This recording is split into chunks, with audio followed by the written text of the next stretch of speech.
Waliokuwa nasi juma jana tulikuwa katika kitabu cha Kutoka sura 4. Ceux qui étaient avec nous la fois passée, nous étions dans Exode chapitre 4. Na tulikuwa kwenye verse ya 29 hadi 31. Et nous avons exploité le verset 29 jusqu'au 31e verset. Kutoka sura yake ya 4, Exode chapitre 4, mstari wake ni ile ya 29 hadi 31. verset 29 jusqu'au 31. Nitayasoma ili niweze kurudilia huo ambao kukuwa nasi. Je vais lire pour vous récupérer, vous qui étiez absents. Lakini baada ya hapo tutaingia kwenye usomi ya somo letu la siku. Mais après cela, nous allons lire les textes qui nous concernent à ce jour. Na ni katika Samueli ya pili sura 7 1 hadi 3. C'est dans 2 Samuel chapitre 7, verset 1er jusqu'au 3e. Katika Kutoka neno la Mungu linasema hivi: Dans Exode, la parole de Dieu nous dit ce qui suit. Musa na Aruni wakakwenda wakakusanya wazee wote na wana wa Israeli. Moïse et Aaron poursuivirent leur chemin et ils assemblèrent tous les anciens des enfants d'Israël. Aruni akasema maneno yote Bwana aliyomwambia Musa, akafanya alama mbele ya watu. Aaron rapporta toutes les paroles que l'Éternel avait dites à Moïse et il exécutant les signes aux yeux du peuple. Watu wakaamini, na wakati waliposikia ya kama Bwana ameangalia wana wa Israeli na ya kama ameona mateso yao, alafu wakainama vichwa vyao wakaabudu. Et le peuple crut. Ils apprirent que l'Éternel avait visité les enfants d'Israël, qu'il avait vu leur souffrance, et ils s'inclinèrent et se prosternèrent. Tunafuatia neno ambayo inasema hali gani tunachukua wakati Bwana anatukumbuka. Nous poursuivons le thème intitulé « Quelle attitude manifestons-nous quand le Seigneur se souvient de nous ?» Maneno mengine tunaweza kusema En d'autres termes, nous pouvons dire hali gani quelle attitude tunachukua wakati Bwana anajibu maombi yetu. affichons-nous quand Dieu exauce notre prière. Nikutaka kusema baada ama kisha mahitaji na Bwana amejibu, unaweza kuwa na hali gani? Cela veut dire, après que vous avez été exaucé par le Seigneur, quelle attitude manifestez-vous? Nikusema Biblia inataka kutuita kwa picha nzuri ambao tunaweza chukua baada ya kuona Mungu ametenda. La Bible veut donc nous appeler à prendre une bonne attitude quand Dieu nous visite. Nyuma ya mateso ya wana wa Israel, Après la souffrance des enfants d'Israël, Mungu alijifunua kwa Musa. Dieu s'est révélé à Moïse. Na Biblia inasema wazi ya kwamba nimeona mateso yao Et la Bible dit clairement, j'ai vu votre souffrance na nimekuja ili niweze kuwakomboa. et je suis descendu pour vous délivrer. Hapo ni katika Kutoka sura 3 verse ya 7 hadi 9. Là, nous sommes dans Exode chapitre 3, verset 7 jusqu'au 9e. Na maneno haya ndiyo ambayo Aruni alishimama mbele ya baraza ya wazee. Et c'est avec ces paroles qu'Aaron est venu auprès du consistoire des anciens. Sawa vile Biblia inasema katika verse ya 13 ndani ya Kutoka sura 4.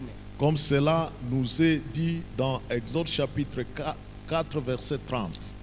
Aruni akasema maneno yote Bwana aliyomwambia Musa. Aaron rapporta toutes les paroles que l'Éternel avait dites à Moïse. Aruni ameshimama juu aeleze yale ambayo Mungu amejifunua kwa Musa. Aaron s'est tenu devant le peuple pour annoncer ce que Dieu a révélé à Moïse. Na kwa sababu watu walikaa siku nyingi kwa mateso, Et parce que le peuple demeurait beaucoup longtemps dans la souffrance, maana ukiangalia partie B ya verset 31, si nous voyons la partie B du verset 31, Biblia inasema kama Bwana ameangalia wana wa Israeli comme l'Éternel avait vu les peuples d'Israël na ya kama ameona mateso yao, et qu'il avait vu leurs souffrances, alafu et maintenant, hali ambao walichukua, quelle est l'attitude qu'ils ont prise?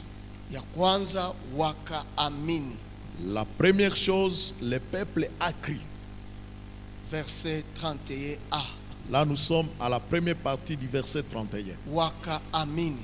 Et le peuple crie. Ya pili, Deuxième, wakainamisha vichwa vyao. ils inclinèrent leur tête. Ya tatu, Et à troisième lieu, wakaabudu. ils se prostèrent ou adorèrent. Nikusema nini? Cela veut dire quoi? Wakati waliposikia Mungu amejibu maombi yao, Quand ils ont appris que Dieu a exaucé leurs prières, iliwaleta kumgeukia Mungu, cela a poussé le peuple de se tourner vers Dieu. wakaamini. Ils ont crié. Kwa hiyo neno wakakuwa na confiance kwa Mungu huu. Cela veut dire qu'ils ont eu la confiance à Dieu. Maana siku nyingi waliishi bila tumaini, Parce que beaucoup de jours, ils ont vécu sans espérance. na maisha yao yalipoteza matumaini ya kesho. Et dans leur vie, il n'y avait plus d'espérance pour le lendemain. Na hii ni kweli Et cela était vrai. tunapopitia ndani ya janga la utumwa ya mateso. Quand nous traversons des moments difficiles, des difficultés, Mara mingi tunaweza kupoteza tumaini, cela peut arriver que nous perdons toute espérance. lakini jua ya kwamba bado Mungu yuko. Mais sache que Dieu est encore là. Mungu ambaye anaweza kusikia, Le Dieu qui peut écouter, Mungu ambaye anaweza ona mateso ya le watu, Dieu qui peut voir la souffrance de son peuple, hajabadilika bado. il n'a pas encore changé. Na waliposikia ya kwamba Mungu amewakumbuka, Et quand ils ont su que l'Éternel s'est souvenu d'eux, walimwamini tena, ils ont crié davantage à l'Éternel. wakawa na confiance kwa huyo Mungu. Ils ont eu la confiance à ce Dieu-là. Lakini zaidi ya hii, Mais à plus de cela, wakajinyenyekeza. ils se sont humiliés devant lui. Biblia inasema wakainamisha vichwa La vyao. Bible dit qu'ils inclinèrent leur tête. Wapendwa, Bien-aimés, wakati Mungu anapokukumbuka, quand Dieu se souvient de toi, ni muda wa kushuka, c'est un temps de vous incliner. ni muda wa kuendelea tena kukuwa humble, C'est un temps de continuer à devenir humble ili Mungu atukuzwe. pour que Dieu soit glorifié.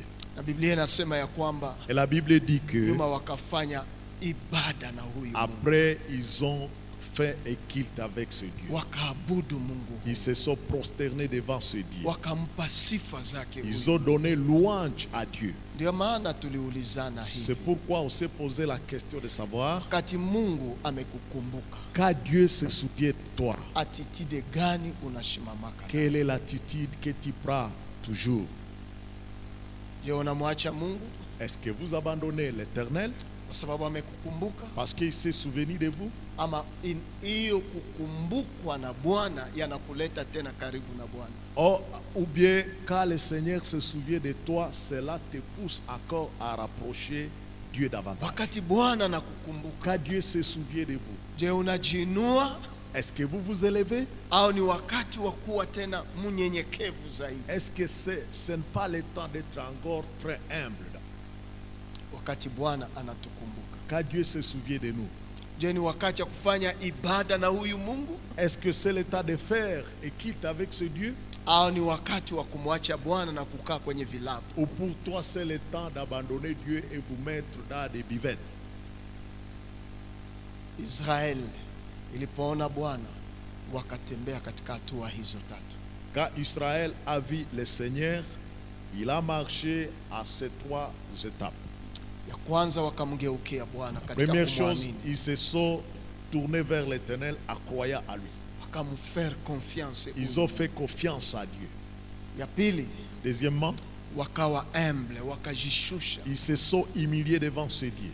Ya tatu, En troisième lieu, wakajenga ibada na huyo Mungu. ils ont bâti le moment d'adorer le Seigneur. Haleluya. Amen. Na hiyo ndio mwito wetu kwako. Et ceci est notre appel pour vous. Wakati Mungu anakukumbuka, Quand Dieu se souvient de toi, ulikuwa mwimbaji, vous étiez choriste, umeolewa, vous avez trouvé un fiancé, hii si wakati tena kuimba. ce n'est pas le ce n'est plus le temps de chanter. Pengine walikupenda juu ya sauti yako. Ah, cela peut arriver qu'on vous a aimé à cause de votre voix. Ulikuwa mwaminifu, Vous étiez fidèle. lakini wakati Bwana alikukumbuka, Mais quand Dieu s'est souvenu de vous, unajenga marafiki ambayo si washauri la vous Bwana. avez eu d'autres amis qui ne s'intéressent pas à Dieu. Tunaweza kujirekebisha. Nous pouvons restaurer ce qui a été détruit dans notre vie. Ndio maana unaona katika kitabu cha Samueli ya pili sura 7, C'est pourquoi quand nous considérons les livres de Samuel, de 2 Samuel chapitre 7, ukiangalia verse ya kwanza na ile verse ya 3, si nous voyons les versets 1er et les versets 3, mara na mara tunayafundisha juu ya kuleta watu kwa kumtumikia Bwana, kwa kujengea nyumba Mungu. souvent nous prêchons aussi ces textes pour encourager les gens à servir le Seigneur. Na mara mingi tunashimama pale na tunafanya utoaji. Et souvent nous nous mettons ici pour faire appel au fonds. Lakini leo nataka nikuoneshe yale ambayo Mungu akikukumbuka unahitaji kufanya nini. Mais aujourd'hui je voudrais vous montrer ce qu'il faut faire quand Dieu se souvient de vous. Na ilikuwa wakati mfalme alipokaa nyumbani mwake na Bwana alimupa starehe toka adui zake zote pande zote. Lorsque le roi habitant dans sa maison et que l'Éternel lui ait donné du repos, après l'avoir délivré de tous les ennemis qui l'entouraient, Mfalme akamwambia Nathana nabii, il dit à Nathan le prophète, tazama sasa mimi ninakaa ndani ya nyumba ya mierezi, vois donc j'habite dans une maison de cèdre, lakini sanduku ya Mungu inakaa ndani ya hema. et l'arche de Dieu habite au milieu d'une tente. Nathana akamwambia mfalme, Nathan répondit au roi, kwenda fanya yote yaliyo moyoni mwako, va faire tout ce que tu as dans ton kwa cœur, maana Bwana ni pamoja nawe. car l'Éternel est avec toi. Wakati Mungu anaponikumbuka, Quand Dieu se souvient de moi, hali gani ninaweza kuchukua? quelle est l'attitude que je dois manifester? Kuelewa sura hii ya 7, Pour comprendre le chapitre 7, unahitaji kuelewa mali sura ya 6 imetokea, vous avez besoin de comprendre d'abord le 6e chapitre. na unahitaji pia kuelewa sura ya 8. Et vous avez aussi besoin de comprendre le chapitre 8. Maana maneno haya kama observation ya David, Ces paroles ici qui montrent l'observation de David kwa benediction ambayo Mungu amemtendea, pour la bénédiction que Dieu lui a donnée, kwa jibu ambayo Mungu amemupa, comme réponse que Dieu lui a donnée, yanatoka ndani ya chapitre 6 vient du chapitre 6 na chapitre 8. et le chapitre 8. Ku chapitre 6 Au chapitre 6, tumeona pale Daudi akigundua ukubwa wa Mungu. nous avons vu là David découvrir la grandeur de Dieu. Maana Mungu alikuwa ameonekana kupitia sanduku la Bwana, Parce que déjà Dieu s'était déjà manifesté à travers l'arche de l'alliance. na Mungu alibariki Obed Et Dieu a béni Obed ambaye alipokea sanduku la Bwana, qui avait reçu l'arche de na l'alliance. Daudi akaamua waende wachukue hiyo sanduku la Et Bwana. David a jugé mieux d'aller transporter l'arche de l'alliance. Na Biblia inasema kwa verset 14 mchapitre 6, Daudi akacheza mbele ya Bwana kwa nguvu zake Et zote, au verset 14 chapitre 6, la Bible dit David dansant de toute sa force devant l'Éternel, et il était, hata kama alikuwa amevaa vazi za kiufalme, même s'il était vêtu en vêtements royaux, lakini Daudi alichezea Mungu mais David a joué devant juu l'Éternel. alisikia habari za sanduku la Parce qu'il Bwana, a appris les nouvelles de l'arche de l'alliance. nini Bwana anafanya kwa walio wake. Qu'est-ce que le Seigneur a fait pour ces gens? Na kuna binti mmoja anaitwa Mikali Il y a une femme qui répond au nom de Michal. ambaye ni mtoto wa Saulo ambaye alikuwa mfalme. Elle était la fille de Saül qui était le roi. Alipokuwa akiangalia dirishani, Quand il voyait à travers la fenêtre, akaona mfalme Daudi akirukaruka elle a vu le roi David na sauter kucheza mbele ya et Bwana. danser devant Biblia l'Éternel. inasema akamdharau moyoni mwake. La Bible dit que Michal a manifesté un mépris devant dans son cœur kwa à sababu David. mfalme amecheza Parce que le roi était en train de na danser pour mfalme le Seigneur. amepoteza hata kontrole ya Et maisha le roi yake. a perdu tout contrôle de sa vie. Na Biblia inasema hivi, Et la Bible dit ce qui suit. Daudi David, wa verset 17 au verset 17, partie B yake, la partie B, Daudi akatoa sadaka ya kuteketeza et David offrit devant l'Éternel des holocaustes na sadaka ya salama mbele ya et Bwana. des sacrifices d'action de grâce. Na utajua ya kwamba kwa partie A ya verset 17 Et vous allez savoir dans la partie A du verset 17, David alikuwa amejenga hema David, déjà, il venait de construire la tente. na mahali ambapo ameweka sanduku, Et c'était l'endroit où il avait posé l'arche de lakini l'alliance. Daudi akatoa sadaka kwa hiyo nafasi. Et David a donné des offrandes à cause de cela. Na Milka alipoendelea kumsumbua na kumuuliza, Et quand Milka dérangeait David et le questionnant, Daudi akasema hivi, David a dit ce qui suit. nimecheza kwa sababu Mungu amenipa ufalme ya baba yako, J'ai dansé parce que Dieu m'a donné le royaume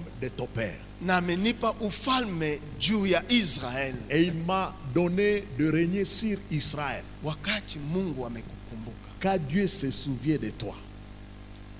unajikomporta namna gani? Comment tu te comportes? Wa ministre wa nchi yetu ya Kongo Les ministres dans notre pays, la République wanapokuwa démocratique du Congo, promis, quand ils sont promis, wanaweza kucheza ils peuvent danser aussi. na wanafurahi sana, Ils peuvent aussi se réjouir. na tunayaona ndani ya marezo Et sosiali, nous les voyons sur les réseaux sociaux. na wanachezea mfalme wao Ils peuvent danser pour les rois. na wanasifu mfalme Et ils wao. peuvent glorifier les rois. Hauwezi kutamka maneno bila kutaja mfalme wake, Vous ne pouvez pas prononcer des paroles sans citer le nom de ton roi. lakini wewe wakati Mungu amekukumbuka Et toi, car Dieu se souvient de toi, qu'est-ce que vous unacheza faites? namna gani? Comment vous dansez à vous? Ndio unaweza kuinua Mungu. Est-ce que vous pouvez élever Dieu? Mchapitre 8 Au chapitre 8, ndipo Mungu anapigania Daudi vita zote. c'est là où Dieu combat pour David pour toutes les guerres. Mahali kote ambao Daudi alishimama, Là où David pouvait aller, alikutana na jeshi la kupigana nayo. il trouvait des armées avec lesquelles il pouvait combattre. Na ukisoma ile sura ya 8 Et si vous lisez le chapitre 8, utaona ya kwamba mainchi zote zilizokuwa kando kando ya Israeli vous allez voir que tous les pays qui étaient aux environs d'Israël, walishimama kupigana vita na Daudi, ils se tenaient toujours pour combattre David. lakini Mungu alimupa Daudi ushindi. Mais Dieu donnait toujours la victoire à David. Ndio unaona verset 14 mchapitre 8 partie B kumwisho nasema C'est hivi, pourquoi au verset 14, chapitre 8, la dernière partie nous dit ce qui suit. Bwana akampa Daudi kushinda pahali popote alipokwenda. L'Éternel protégea David partout où il allait. Kote kwenye alienda Là où il allait, Mungu alimupa ushindi. Dieu lui a donné la victoire. Et maintenant chapitre 7, Et au chapitre 7, attitude ya David kwa kuona Bwana amemshindia. quelle est l'attitude de David quand il a vu que Dieu lui a donné la victoire? Na ilikuwa wakati mfalme alipokaa nyumbani mwake Lorsque le roi habitait dans sa maison, na Bwana alimupa starehe toka adui zake zote et quand pande zote. l'Éternel lui a donné du repos, Ni wakati ambapo ameshajenga, c'est quand il venait de construire, amejikuta ya kwamba amestarehe, il s'est retrouvé qu'il était dans le repos. anaangalia pande hii, Il a vu de ce côté ici, waadui wote amewamaliza. il a déjà exterminé tous les ennemis. Anaangalia upande hii, Il regarde l'autre yeye côté, ni mshindi juu ya washindi, il voit qu'il est victorieux au-dessus na des ushindi victorieux. hii ni Bwana amemupa. Et c'est Dieu qui lui a accordé cette victoire. Daudi hakutaka yapite sawa gili tunafanya kila mara yanapita kwetu. Dieu n'a pas, David. David n'a pas voulu que cela soit inaperçu comme nous le faisons de temps en temps. Lakini Mais mfalme akamwambia Nathana nabii, le roi a dit au prophète Nathan, tazama sasa vois donc, mimi ninakaa ndani ya nyumba ya mierezi, j'habite dans une maison de serre, lakini sanduku ya Mungu nakaa ndani ya hema. et l'arche de Dieu habite au milieu d'une tente. Hii ni ulizo ambao Daudi anajitoshea. Ici, c'est une question que David s'interroge. Mimi Moi, ninakaa vizuri, je suis à repos. lakini Bwana Mais le Seigneur, anakaa ndani ya sanduku la hema, ndani ya hema. il demeure dans la tente. Na hema hii Et cette tente ni ici, Daudi ndiye alijenga. c'est David qui a construit Au cela. chapitre 6 Au chapitre 6, tumeona namna gani Daudi alileta sanduku akaingiza ndani ya hema. nous voyons combien de fois David a amené l'arche de l'alliance et l'a fait entrer dans la tente. Ile ni verset 17 ya chapitre Là, nous 6. sommes au verset 17 du chapitre 6. Akaingiza sanduku ya Bwana akaiweka pahali pake katika hema Et il place, Daudi aliyoisimamisha. et il plaça l'arche de l'alliance au milieu de la tente qu'il a dressée lui-même. Lakini Mais haikuleta satisfaction kwa Daudi. cela n'a pas amené la satisfaction à David. Ni kweli nimejenga, C'est vrai que j'ai construit. nimejenga hema J'ai construit la tente na nimeweka ndani sanduku la et Bwana. j'ai placé l'arche de l'alliance de l'Éternel. Lakini Daudi anapoangalia condition kwenye sanduku iko, Et quand David voit la condition dans laquelle se retrouve l'arche de na l'alliance, anapoangalia kwenye yeye iko, et quand il voit là où il habite, anasema hapana, il se dit non, haistahili ibaki, l'arche n'est pas digne de rester ici. lazima nitafute mahali. Il faut que je cherche un autre endroit. Saa ingine tuko satisfait mahali hatungekuwa satisfait. Peut-être nous sommes satisfaits des choses où on ne devrait pas être satisfait. Unaona hii makiti ya mweupe, Est-ce que vous voyez les chaises blanches ici? tulishawaza ndio kawaida ya makiti, Nous avons cru que c'est ça ce qui est normal. lakini kama Bwana amekubariki, Mais si Dieu te bénissait, unaweza leta réveil ya changement ya hii makiti. vous pouvez amener un réveil pour changer ces chaises plastiques. Unasema Bwana ambaye amenifanyizia hii, Vous pouvez dire ce que l'Éternel a fait pour moi. inaweza leta mouvement ingine. Je peux amener une nouvelle vague. Unaleta tu viti tano Vous amenez seulement 5 chaises. na kesho tunaanza kuleta viti tano ingine, Et demain, nous allons commencer à na amener kesho d'autres viti chaises. tano Et nous ingine, allons amener encore 5 na autres. nyumba hii itakuwa na utukufu Et wake. cette maison aura sa gloire. Daudi alijenga hema, David a construit la tente. mais yale ambayo yalimsukuma kubadilisha mazingira Mais ce qui l'a poussé de changer l'environnement, ni kuona position yenye amekamata c'est quand il a vu la position qu'il avait. haistahili tena mimi kwenda katika hiyo hema. Cela n'est pas digne que je me rende dans cette tente. Haistahili. Non, cela n'est pas digne. Nina rafiki yangu hapa Butembo, J'ai un ami ici à Butembo. ana maactros Il a des actros, na ana duka il a aussi des boutiques na ana manyumba za kukopesha, et il a des maisons à location. lakini ni rafiki kabisa. Mais c'est vraiment un ami. Kulikuwa vuta ni kuvute katikati yake na mke wake. Il y avait des tiraillements entre lui et son épouse. Na nini wanafia? Et pourquoi il s'est disputé? Lazima tubadilishe gari hii, Nous devons changer cette voiture ici. hatuwezi kubaki ndani ya gari hii siku zote. Nous ne pouvons pas rester toujours avec cette même voiture. Gari hii imesha kutufanana, Ce véhicule, imetufanana, ce véhicule-ci ne nous... imesha tufanana. Ça nous ressemble, donc ça nous identifie.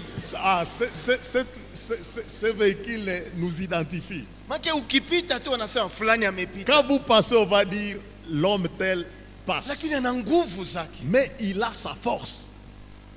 Na mke alijua ya kwamba pesa yako ndani ya banki. Et la femme connaissait qu'il y avait de l'argent à la banque.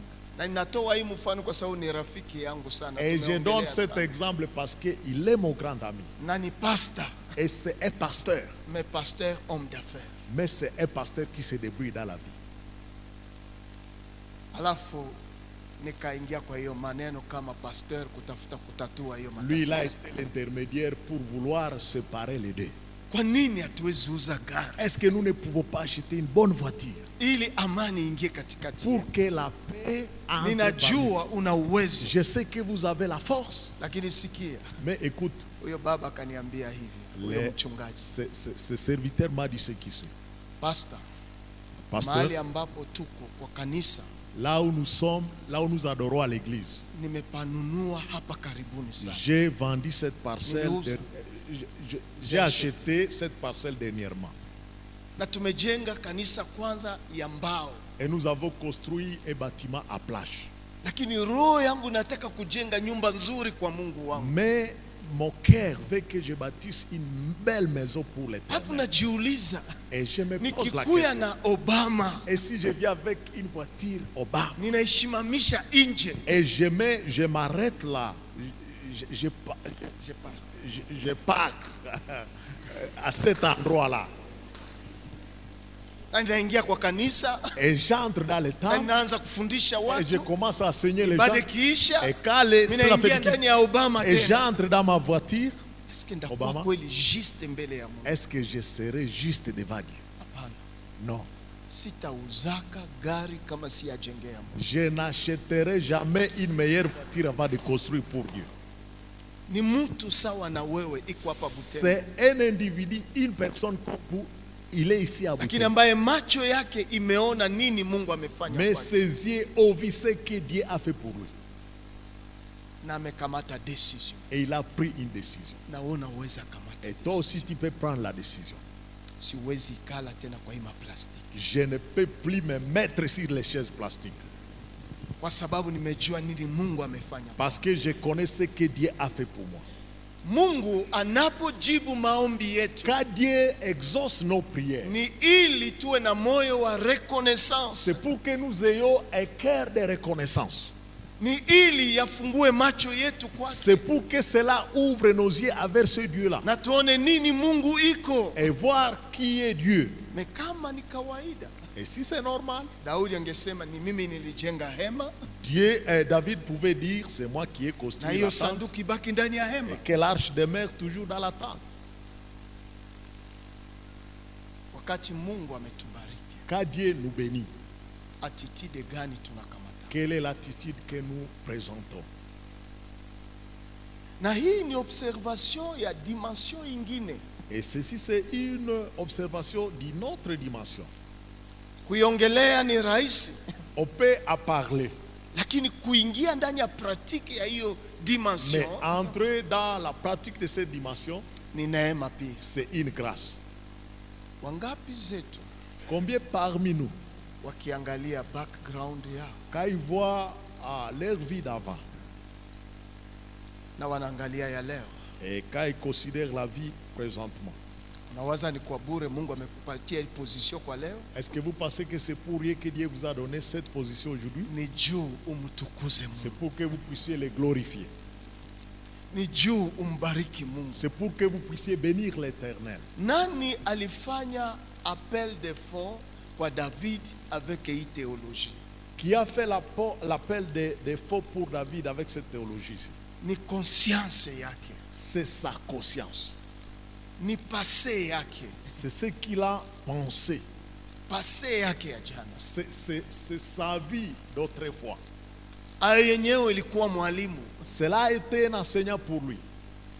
Na mwisho David anasema hapana. Et a fait David a dit non. Na unaweza waza mafundisho haya ni ya watu wa David, Et vous pouvez penser que les enseignements ici, c'est pour les gens de David. lakini pia kuna wale ambao wanasema sitauza Obama Mais vous pouvez, il y a des gens qui peuvent dire, je n'achèterai pas la voiture Obama kama siyajengea Mungu. avant de construire pour mon Dieu. Na madame huyu iko témoin. Et mon épouse ici, elle est témoin. Nilimwambia hatutajenga Ruenda Je lui ai dit que nous n'allons pas construire à Rwanda kama tuyajenga kanisa. avant de construire l'édifice ici.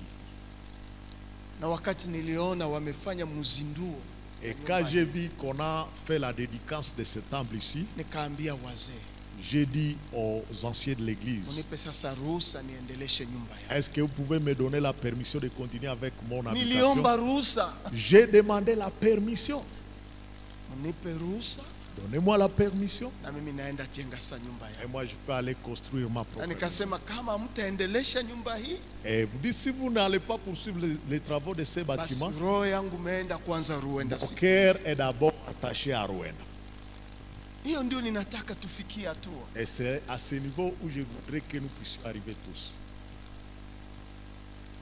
Kuona kwanza priorite Mungu Voir Dieu comme la priorité des priorités.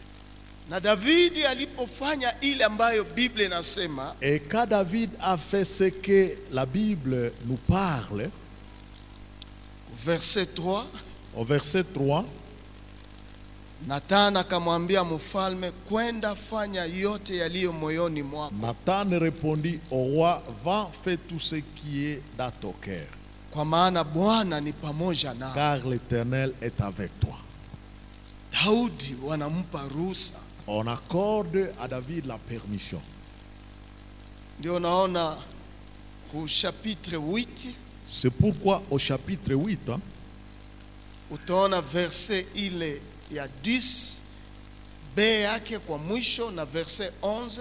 et quand vous voyez le verset 10 à la fin et le verset 11, Yoramu akaleta vyombo vya fedha, Joram apporta des vases d'argent, vyombo vya dhahabu des vases d'or na vyombo vya shaba pamoja naye. et des vases d'airain avec lui. Mfalme Daudi akaviweka vile vile kwa Bwana pamoja na fedha za dhahabu alizotakasa toka mataifa yote aliyowatiisha.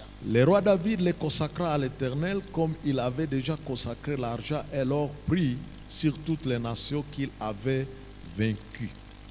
Hizo taifa yote Tous ces peuples ambao Davidi aliweza kushinda ndani ya vita, que David a vaincus pendant la guerre, Davidi alikuwa anakamata hizo vyombo, il prenait comme débités ces objets-là anaviweka kwa Bwana, et il gardait cela pour l'Éternel. na ndipo anasema ninaweza kumjengea Bwana Mungu. C'est alors dit que je peux construire pour le Seigneur Dieu. Mungu akikubariki, Si Dieu te bénit, hizo bite zote ambao unazipata huko na kule, tous ces bités-là que vous pouvez trouver ci et là, est-ce que unakumbuka kuacha ya Mungu est-ce que vous vous souvenez de laisser la part de Dieu ili Mungu atukuzwe? pour que Dieu soit glorifié? Ndugu Msafiri Kopala alikuwa anazoea kusema nyara. Ah, le frère Moussafir, il était là, il était en train de parler, il utilisait le terme de bité.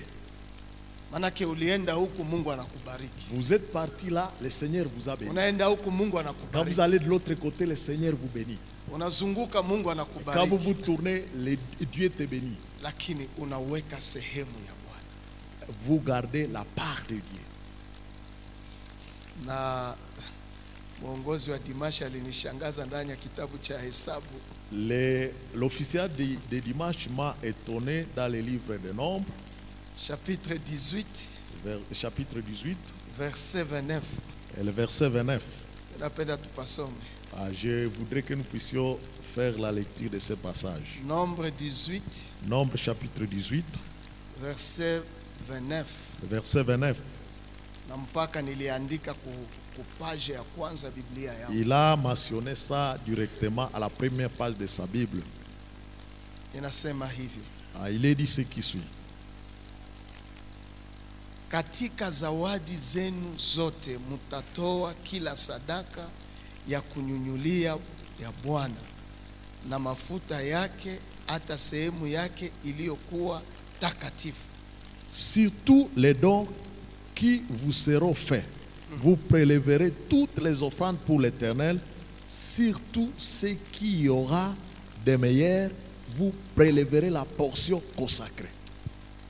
Français nasema bien kushinda Swahili.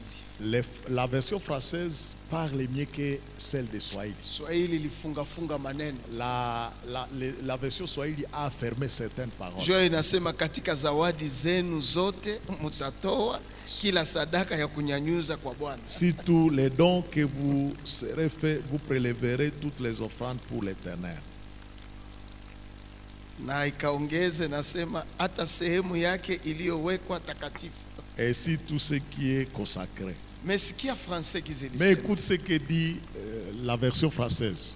Kwa zawadi yote Sur tous les dons ambayo mutakao pata, que vous gagnerez, utaweza kuchukua vous prélèverez hizo sadaka toutes kwa les offrandes Bwana, pour l'Éternel.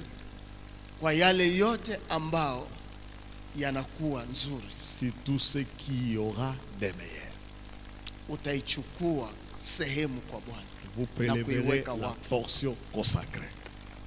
Manake ni kusema ulienda huko Cela signifie que vous êtes parti quelque na part Bwana akakubariki, et l'Éternel vous a béni.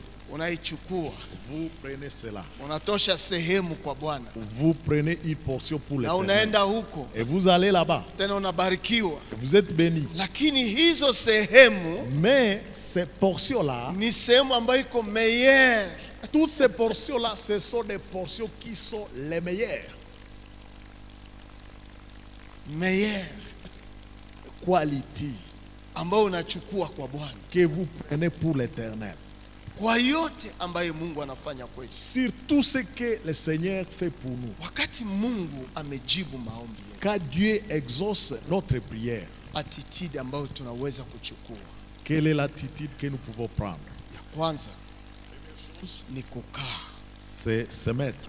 na unapokaa Et quand vous vous mettez, moyo wa reconnaissance yaanze kuumbika ndani mwako, il faut que le cœur de reconnaissance soit engendré. en moyo vous. wa observation yaanze kuumika ndani yako, Que le cœur d'observation soit créé à vous, ambayo yatakusukuma qui va vous pousser alafu kuona ya kwamba na yale ambayo unayokuwa nayo pour voir que tout ce que vous avez haistahili kama Mungu haiko ndani yayo. n'est pas digne si Dieu n'est pas dedans. Kwa hivyo lazima Mungu awe partenaire, awe associé Donc il faut que Dieu soit associé ou partenaire kwa ile benediction ambayo Mungu à amechia cette kwetu. bénédiction que Dieu nous donne. Nataka niombe na wewe. Je voudrais prier avec vous. Nini Mungu amekuzungumzia leo? Qu'est-ce que Dieu vous a parlé aujourd'hui? Leo amekuita uweza kuwa na muda ya kukaa Dieu vous appelle d'avoir un moment de vous mettre ili uanze kuangalia matendo za Mungu. et commencer à voir les œuvres de Dieu. Mungu afungue macho yako Que Dieu ouvre vos yeux ndani ya baraka ambayo uko nayo. dans la bénédiction que vous avez. Mungu awe na sehemu ndani yake. Il faut que Dieu ait sa part, sa part, sa part, sa part, sa part.